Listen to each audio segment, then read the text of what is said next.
Staff nurse نے بتایا کہ صبح 8:30 پر تقریباً 80 سال کے ایک ضعیف شخص اپنے انگوٹھے کے ٹانکے کھلوانے آئے تو وہ بار بار یہ کہتے تھے کہ جلدی کریں۔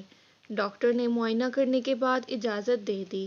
میں ٹانکے کھولنے لگی لیکن اس دوران بھی وہ بار بار گھڑی دیکھتے رہے اور جلدی کرنے کے لیے کہتے رہے۔ میں نے پوچھا کہ کیا آپ کو کہیں وقت پر پہنچنا ہے؟ کہنے لگے کہ مجھے 9 بجے نرسنگ ہوم پہنچنا ہے اپنی بیوی کو ناشتہ کروانے کے لیے۔ میں نے پوچھا انہیں کیا بیماری ہے؟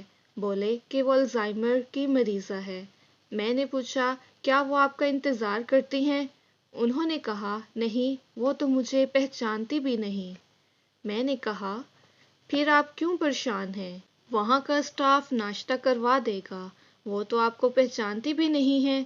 انہوں نے کہا وہ تو مجھے پچھلے 5 سال سے نہیں پہچانتی، لیکن میں تو پہچانتا ہوں کہ وہ میری کون ہے۔